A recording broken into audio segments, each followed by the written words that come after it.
मुर्गी फार्म से अगर पैसा कमाना इतना ही आसान होता तो आज हर किसान के पास बंगला गाड़ी होती। भाई आपने एक कहावत जरूर सुनी होगी, दूर के ढोल सुहाने होते हैं। बाहर से देखने पर मुर्गी फार्म का बिजनेस बहुत आसान लगता है। बस चूजा खरीदा, दाना खिलाया और कुछ दिन के बाद मुर्गा तैयार हुआ और बेचकर मोटा पैसा कमा लिया। लेकिन भाई असली कहानी फार्म के अंदर जाकर पता चलता है। मैं आपको डराने के लिए ये बात नहीं बता रहा हूँ, मैं आपको अपना अनुभव बता रहा हूँ। मैं पिछले करीब 15 साल से मुर्गी पालन के कारोबार में हूँ। इन 15 सालों में मैंने कभी फायदा देखा है तो कभी नुकसान भी उठाया है। इसलिए मैं इस बिजनेस को एक तरह से शेयर मार्केट जैसा कारोबार कहता हूँ। कभी बाजार का भाव ऊपर चला जाता है तो किसान के चेहरे पर खुशी आ जाती है, और कभी रेट नीचे चला जाता है कि सारी मेहनत और खर्च का हिसाब देखकर सिर पकड़ना पड़ता है। लेकिन एक बात जरूर है, इस बिजनेस में पैसा है, बस नए किसान को इस कारोबार का पूरा गणित समझने में थोड़ा समय लग सकता है।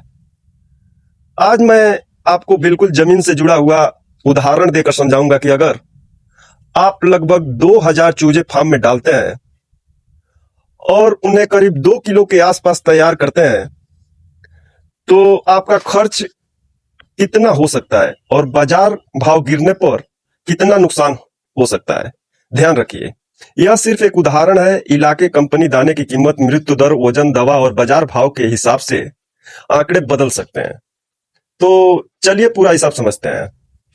2000 चूजे का पहला खर्च, मान लीजिए हमने फार्म में 2000 चूजे डाले। अगर एक चूजे की कीमत करीब रुपया 50 है तो 2000 गुणे 50 यानी कि 1 लाख, यानी सिर्फ चूजे खरीदने में करीब 1 लाख रुपए लग गए। इसके बाद आती है भूसी। मान लेते हैं कि भूसी पर लगभग 2500 खर्च हुआ। अब सबसे बड़ा खर्च आता है दाना। मान लीजिए पूरे बैच में लगभग 120 बोरी दाना लगता है। अगर औसतन एक बोरी का भाव करीब 2300 मान ले तो 120 गुणे 2300 बराबर हो गया 2,76,000, यानी सिर्फ दाने का करीब 2,76,000 रुपए हो गए। इसके बाद दवा का दूसरे जरूरी खर्च मान लेते हैं। दवा पर करीब 10,000 का खर्च हुआ। अब पूरा हिसाब जोड़ते हैं तो चूजे का 1 लाख, भूसी का 2,500, दाना का 2,76,000, दवा का 10,000, कुल खर्च हुआ लगभग 3,88,500।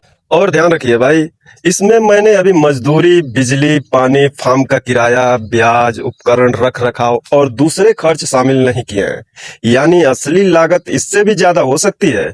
अब आते हैं सबसे जरूरी हिस्से पर, माल कितना तैयार हुआ। हमने 2000 चूजे डाले थे, लेकिन हर चूजा तो जिंदा नहीं रहता।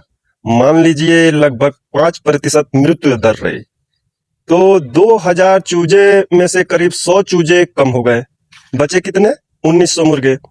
अब यह भी तो जरूरी नहीं कि हर मुर्गा ठीक 2 किलो का ही होगा। कोई 2 किलो 200 ग्राम का होगा तो कोई 1 किलो 700 ग्राम का होगा, और कोई इससे भी कम या ज्यादा भी हो सकता है। मान लेते हैं कि औसतन वजन करीब 1 किलो 900 ग्राम का आया, तो 1900 गुणे 1.9 बराबर 3610 किलो, यानी हमारे पास लगभग 3610 किलो जिंदा माल तैयार हुआ। अब मान लीजिए बाजार का भाव है 82 रुपया प्रति किलो, तो बिक्री होगी 3610 गुणे 82 बराबर 2,96,020 रुपया। अब जरा रुकिए, हमने माल तैयार करने में करीब 3,88,500 खर्च किए थे और बिक्री करीब 2,96,020 की, यानी इस उदाहरण में नुकसान लगभग 92,480, और इसमें अभी बिजली, मजदूरी, पानी, किराया और बाकी खर्च भी नहीं जुड़े हैं, यानी असली नुकसान इससे भी ज्यादा हो सकता है। अब सोचिए, बाहर से देखने वाले आदमी को लगता है कि 2000 मुर्गे हैं, लाखों का माल तैयार है, खूब पैसा बनाएगा। लेकिन किसान को पता होता है कि बिक्री का रेट अगर नीचे चला गया ना तो पूरा गणित उल्टा हो सकता है। अगर रेट 100 रुपया किलो हो जाए तो 310 किलो गुणे 100 बराबर वही 3,61,000 के करीब होगा। 3,88,500 अनुमानित खर्च के मुकाबले 27,500 की कमी रह जाएगी।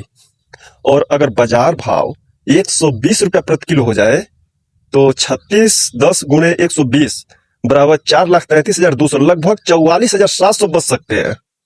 याद रखिए, यह भी अंतिम मुनाफा नहीं है, क्योंकि इसमें मजदूरी, बिजली पानी, फार्म का खर्च, ब्याज और दूसरे खर्च शामिल नहीं किए गए हैं। यही वजह है कि मुर्गी पालन में सिर्फ यह देखना काफी नहीं है कि बाजार में आज मुर्गी का रेट कितना है। आपको पूरा हिसाब देखना पड़ता है। चूजे का रेट क्या है, दाने का रेट क्या है, एफसीआर कितना आ रहा है, मृत्यु दर कितनी है, औसतन वजन कितना आ रहा है, बिक्री का भाव कितना मिल रहा है, और सबसे जरूरी बात, कुल लागत के मुकाबले आपका बिक्री मूल्य कितना है। तो भाई, ये छोटी सी जानकारी थी जो मैंने आपको इस वीडियो के माध्यम से शेयर किया। आने वाले वीडियो में मैं इससे भी बेहतरीन जानकारी लेकर आऊंगा।